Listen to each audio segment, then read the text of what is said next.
Stop scrolling right now, because what you are about to hear is the moment royal watchers across 2 continents have been waiting almost 6 years to see. And it just happened in the past 48 hours.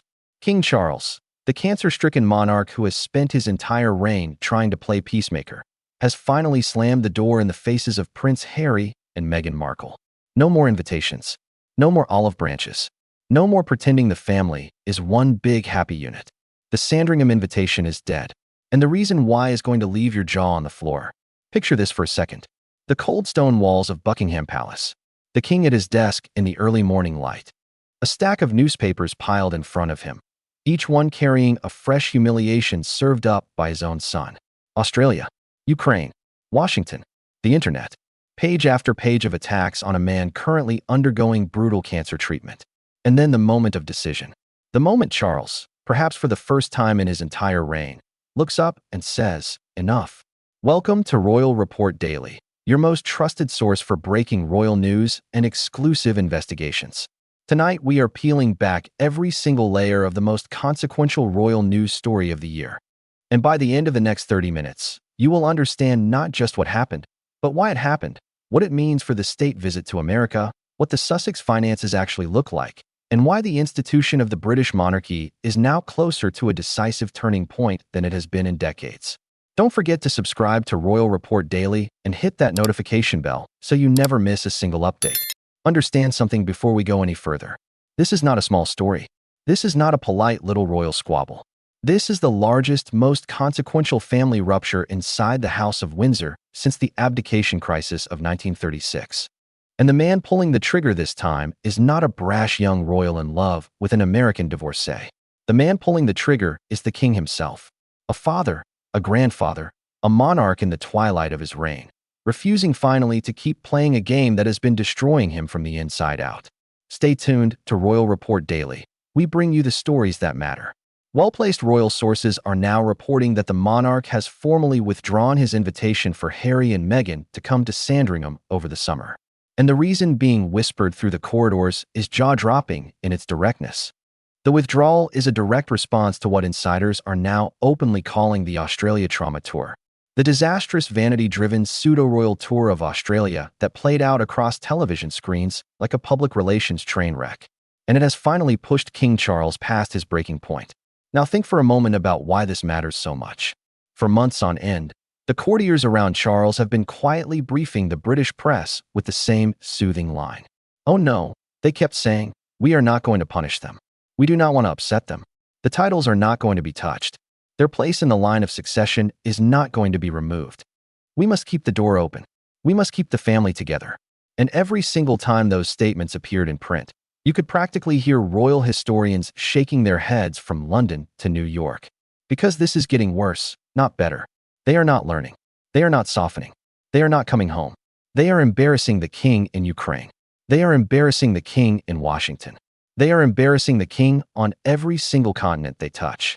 And while the rest of the royal family is actually coming through this turbulent period looking remarkably strong, with Prince William rising into his future role with confidence and Princess Catherine emerging as the modern queen the country needs, Harry and Meghan have positioned themselves as the constant festering thorn in the side of the institution. If the king does not finally listen to William, who has reportedly been pleading with his father privately for years to take stronger action, this thorn will keep digging deeper. Make sure you like this video and subscribe to Royal Report Daily for more exclusive investigations. So here is why this is significant. The king has finally listened, and the receipts on this story are rock solid. A close friend of the king, speaking to royal correspondents in confidence, has revealed something brutal. The line is so sharp it deserves to be read twice. The friend is reported to have said, "Charles will not invite them, especially not after their trip to Australia." And then the line that should make every Sussex sympathizer sit up straight. "Harry, who likes to speak about anti-bullying, is seen as a bully inside the palace." Read that again. The man who has built an entire post-royal career on the rhetoric of anti-bullying, on the supposed gentle cultivation of mental health, on the soft, vulnerable side of modern masculinity, is privately viewed by the people who actually know him as a bully. A man who, when he does not get exactly what he wants, stamps his foot like a child. A man who not only does the thing he was always going to do, but then tries to emotionally blackmail his own father with his own children. with Archie and Lilibet. Pause on that for a moment. Imagine being in your 70s. Imagine fighting an aggressive form of cancer. Imagine wanting nothing more than to hold your grandchildren before the disease takes you. And imagine your son using those grandchildren as a bargaining chip. That is the picture being painted by the king's closest confidants. That is the man Harry has become. The same source also revealed that the invitation was already on shaky ground long before Australia. It was already, in their words, ill-advised. Especially after the chairwoman of Cinebale, Sophie Shandaka, sued Harry for defamation. Yes, defamation. The man who claims to be the world's protector of African children was sued by the very chairwoman of his own charity. A charity established in the name of his own mother. The trip to Australia was, as the source bluntly put it, the straw that broke the camel's back. And the source ends with the most damning prediction of all. It would indeed make the king look very weak if he did have them at Sandringham this summer. And then in a line that has set tongues wagging across both London and Montecito, the source adds, Harry and Meghan will come. But it will not be at the king's invitation. We shall see. Translate that for yourself. The Sussexes are going to attempt to manufacture some kind of pretext, some kind of media spectacle, to force their way into the royal narrative this summer. And the palace is bracing for it. Don't miss a single update. Subscribe to Royal Report Daily right now. Now consider the so-called invitation itself, because it was never really an invitation in the first place. Harry, in his usual fashion, went to the media and dropped vague hints. We would entertain an invitation, he said. It would be lovely for our family to meet the king, he said. Soft leading language designed to manufacture pressure on a sick parent. And why does he want it so badly? Because if you are formally invited by the sitting monarch to a royal residence, you automatically receive state-funded security, which conveniently is the only thing Harry actually cares about right now. Because his own funds, the inheritance from Princess Diana, are reportedly almost gone.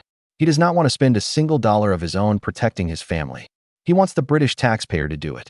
And then Harry made the entire request conditional. He said it would depend on who else was there, code for William and Catherine. As if a man who walked away from the institution gets to dictate the guest list of the head of state. To the palace's credit, they did push back. They issued a statement, strongly worded by royal standards, saying the king would love to meet his grandchildren. Charles has only ever met Lilibet for what insiders describe as a hot second. Archie possibly twice in his entire life. The grief of that for a grandfather staring down terminal illness is unimaginable. But after Australia, no? And the reason cuts straight to the bone of why this could never have worked. Imagine what would happen if Meghan showed up at Sandringham wearing a beautiful dress.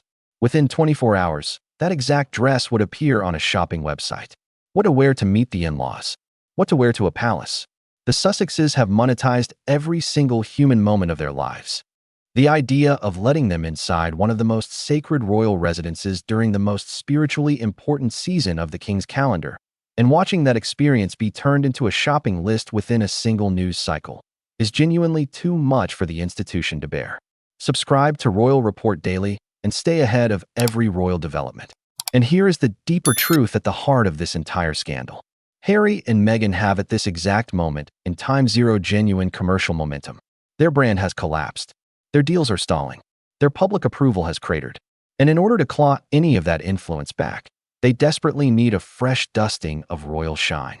A Sandringham invitation would have provided exactly that. Pure, undiluted royal magic. And Charles has finally refused to give it to them. Because what happens the next time the palace inevitably upsets Harry and Meghan? Because that day is always coming. Do they go on CBS again? Do they sit down for another Oprah-style spectacle? Does Harry come out with another tell-all book? It is way too dangerous.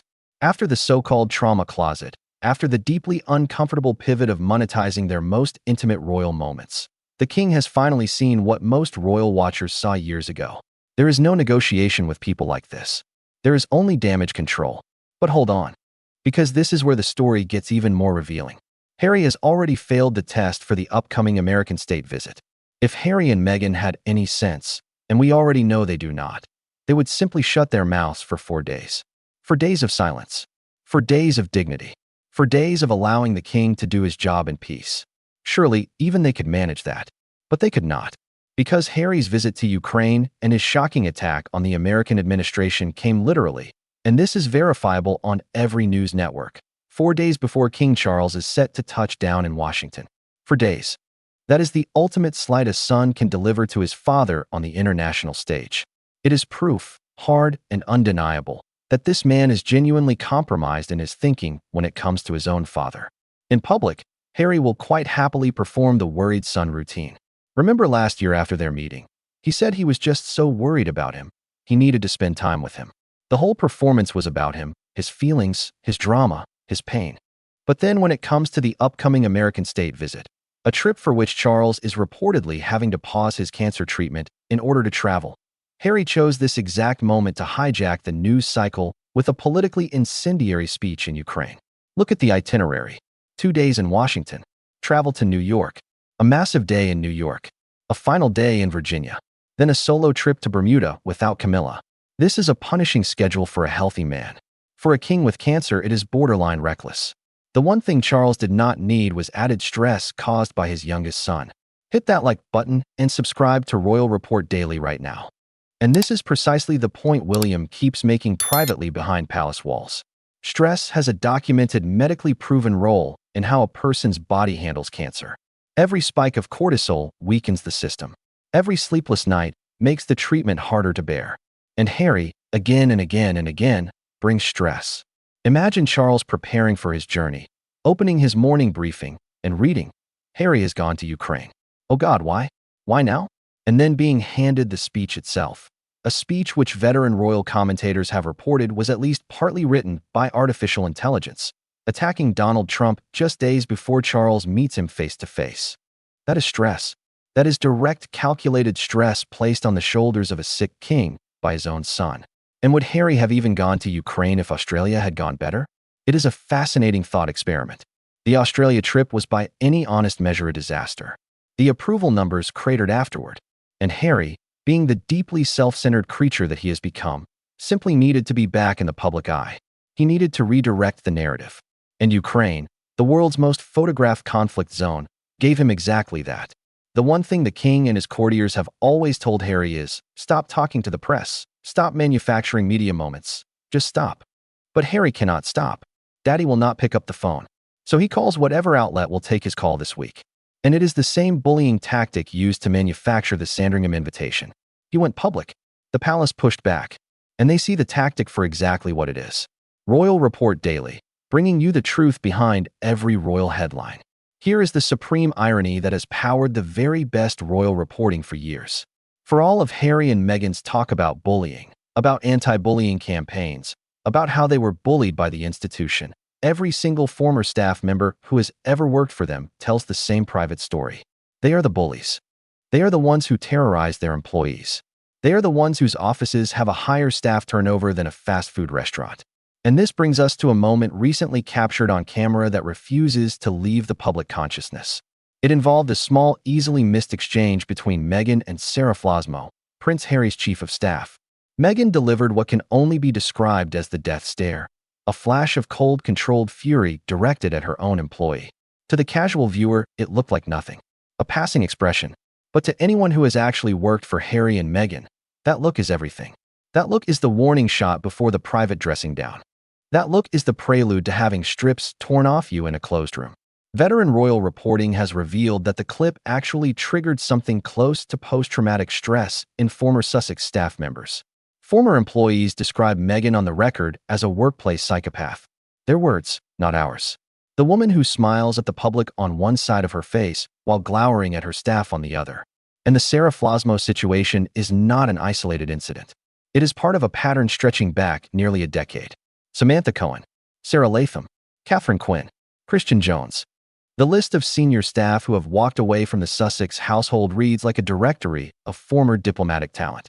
Person after person hired with great fanfare, then quietly leaving within a year, sometimes within months. Some left in tears. Some left through gritted teeth. Some left under non-disclosure agreements that may never be fully lifted. And the common thread told off the record by every single one of them is the same single word: toxic. When every house guest leaves complaining about the smell, the problem is not the guests. The problem is the house. Don't miss a single update. Subscribe to Royal Report Daily right now. Now let us turn to a piece of investigative reporting that has detonated like a bomb in royal circles this very week. A respected American magazine editor named Dan Wakeford has spent 3 full weeks investigating Harry and Meghan from the inside. 3 weeks of conversations with people inside their world, trying to understand the career crisis, the financial situation, and what, if anything, can be done to fix it. The context matters here because Wakeford was once one of the architects of the polished Sussex narrative. He was the editor of People magazine during the famous cover where Meghan's so-called friends supposedly revealed the truth about her. After moving to US Weekly, he tried to turn that magazine into a propaganda vehicle for the Sussex story. It did not work. The readers walked away. And this week, US Weekly announced it is slashing 50% of its staff and closing its office. 50%. Half the staff gone. The public clearly rejected the idea of US Weekly as the new People magazine pushing the Sussex narrative. Wakeford has now gone independent. And here is the beautiful thing about independent journalism. When mainstream figures cut ties with the corporate machine, they suddenly become free to tell the truth. And his 3-week deep dive is jaw-dropping in its honesty. Look at what was found. The finances are not what the headlines tell you. The supposedly $100 million Netflix deal, never $100 million. The supposedly $20 million Spotify deal, never $20 million. The inheritance Princess Diana left for Harry, the famous nest egg, is mostly gone. Their outgoings are enormous. Security bills, multiple mortgages, and legal fees estimated at $38 million. $38 million in legal fees. Just sit with that number. That is what Harry's litigation crusade has actually cost him. The television projects are not what the press releases say. The scripted polo drama will likely never see the light of day. Industry insiders say the Sussex name now actively detracts from a project rather than selling it. They are toxic to producers, toxic to investors, toxic to executives. And then the personal side. And this is where the reporting gets genuinely chilling. They have had massive staff cuts. They are now, in the words of multiple sources, 2 people who are wildly unhappy.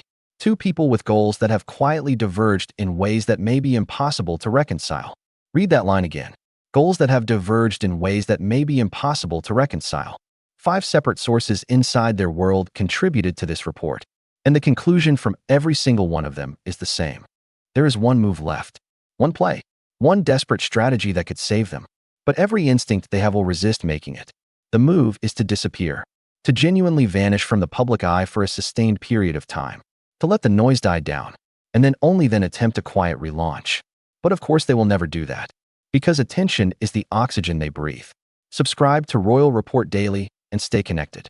There is something deeply ironic about watching the corporate media slowly and painfully arrive at a conclusion that independent royal journalism reached almost 2 years ago. Multiple investigative reporters across the United Kingdom and the United States wrote it at the time. And now it is being confirmed from the inside.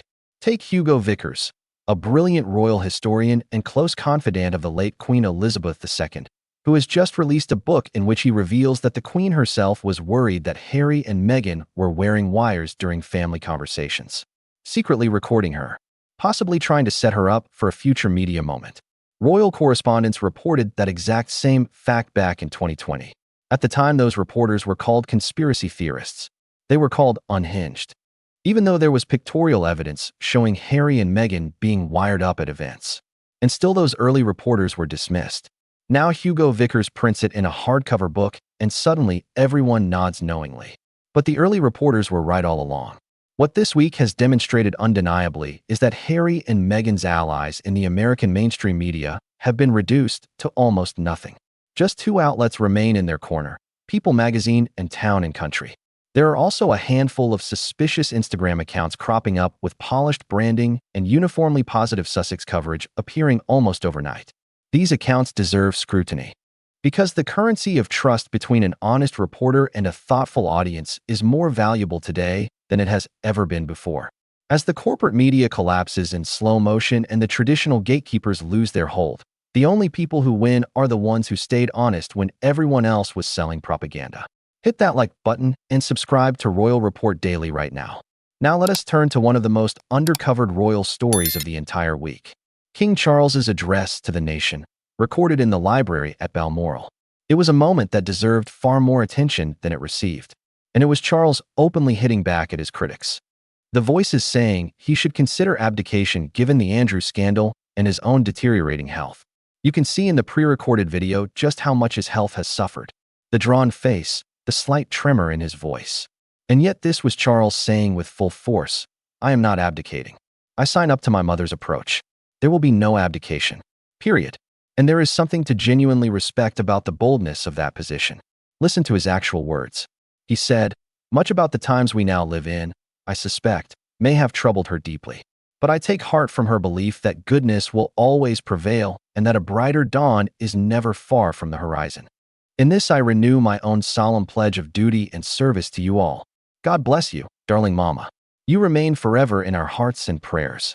This is only the third time outside of his Christmas messages that Charles has delivered a broadcast of this nature. This is a moment of enormous historical weight, and the message was crystal clear. I am not going anywhere. The deeper question, however, lingers. What would be truly compelling is if Charles became a stronger king and did as his mother always did, protect the crown above all else.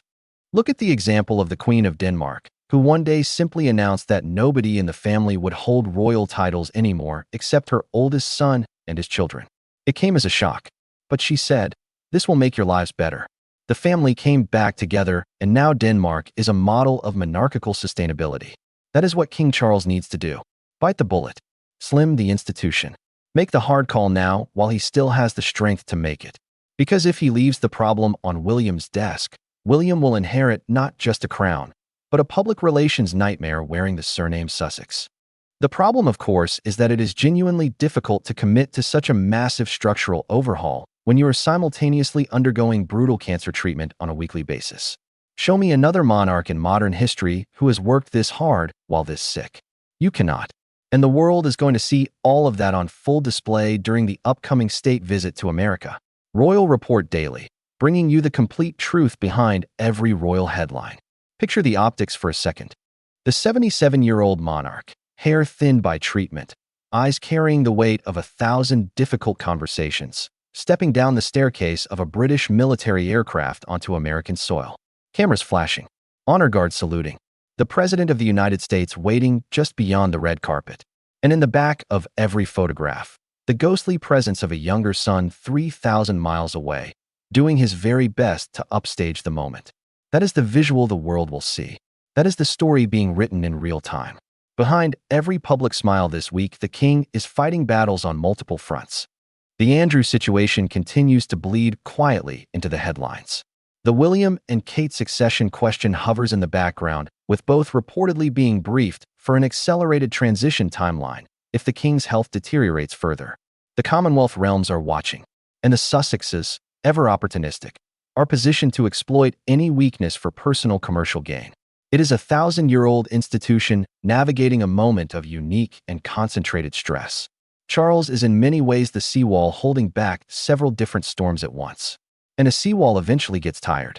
The withdrawal of the Sandringham invitation is therefore not just a piece of palace gossip. It is the king choosing finally to stop spending energy on the storm he can do nothing about and concentrating instead on the storms he can actually manage. It is triumph. It is realism. It is in its quiet way the most decisive act of his reign so far. Don't miss a single update. Subscribe to Royal Report Daily right now. The message it sends to Harry could not be clearer. The door that has been propped open for years, however reluctantly, is now closed. Not because the king does not love his son. The king almost certainly still does in that complicated way that fathers love children who break their hearts. But because the king has finally accepted what every honest royal observer has known for years. There is no productive negotiation with Harry and Meghan. Every olive branch becomes a press release. Every act of grace becomes a marketing opportunity. Every quiet kindness becomes raw material for the next interview, the next book, the next product launch. The Sussex empire is crumbling under the weight of its own contradictions. They wanted privacy, then they sold their privacy. They wanted independence, then they begged for state-funded security. They wanted to escape royal life. Then they spent every waking moment trying to remain royal. They wanted to define themselves outside the institution, yet every single commercial venture they touch leans on the Duchess title or the Prince title for credibility. The architecture of their lives is a contradiction so fundamental it could not possibly hold up over time. And it is now finally collapsing in on itself. Which brings us back to the present moment. The breath before the state visit. The calm that always sits just before the storm of an enormous diplomatic engagement. The king has said no to Sandringham. He has said no to abdication. He has said yes to a punishing American itinerary. He has said yes to renewing his pledge of service. The man is in every visible way choosing to spend the remaining time of his reign defending the institution rather than placating its dissenters. That is the choice of a sovereign. That is the choice of a king. And history, when it eventually writes this chapter, will likely judge him kindly for it. Meghan and Harry, meanwhile, are running out of room. Out of money in the practical sense. Out of credibility in the cultural sense. Out of allies in the journalistic sense. Out of patience from the institution they once tried to exploit for their own gain. And out of options for any kind of meaningful return to the center of public life. The ladders are being kicked away one by one. The bridges are burning faster than they can be rebuilt. And the public, the most fickle audience in the world, is moving on. There are only a few real options left for them. They can genuinely disappear from the public eye for a sustained period. Reset the entire narrative. Come back eventually with a different story to tell. But this requires humility and patience and the willingness to sit in obscurity. None of these are qualities the Sussexes have ever displayed. Or they can double down. Another major media moment, another interview, another book.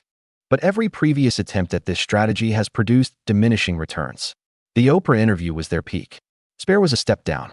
The Netflix series was a step down again. Going back to that well may produce nothing but echoes. Or, and this is the option nobody discusses in polite royal circles, they can quietly fracture.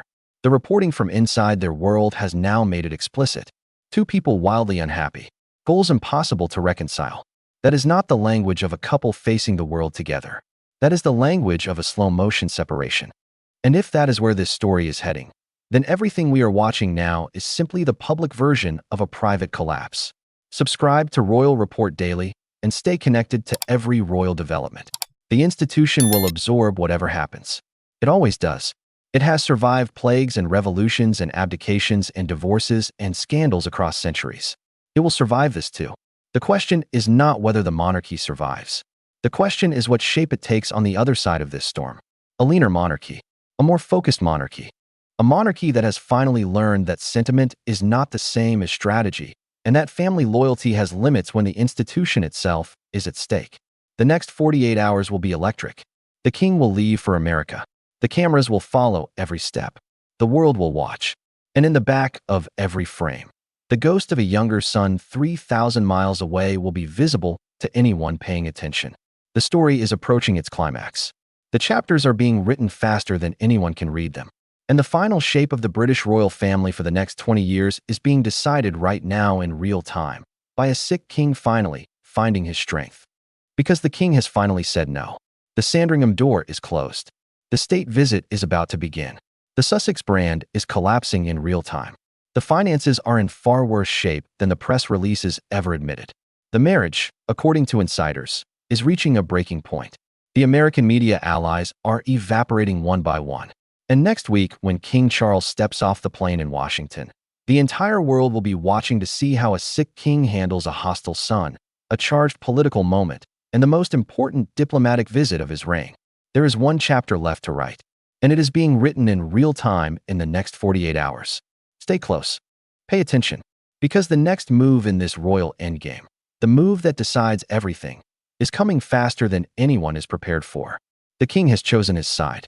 The institution has chosen its future. And the Sussexes, exiled, isolated, financially squeezed, professionally stranded, are being left to face the consequences of every choice they have made for the past 6 years. Alone, without the protection of the crown, without the indulgence of a forgiving father, without the handrails of an institution that no longer trusts them, and without the audience that once made them feel invincible. The story is ending. The fall is in motion. This has been Royal Report Daily, bringing you the complete truth from inside the palace walls.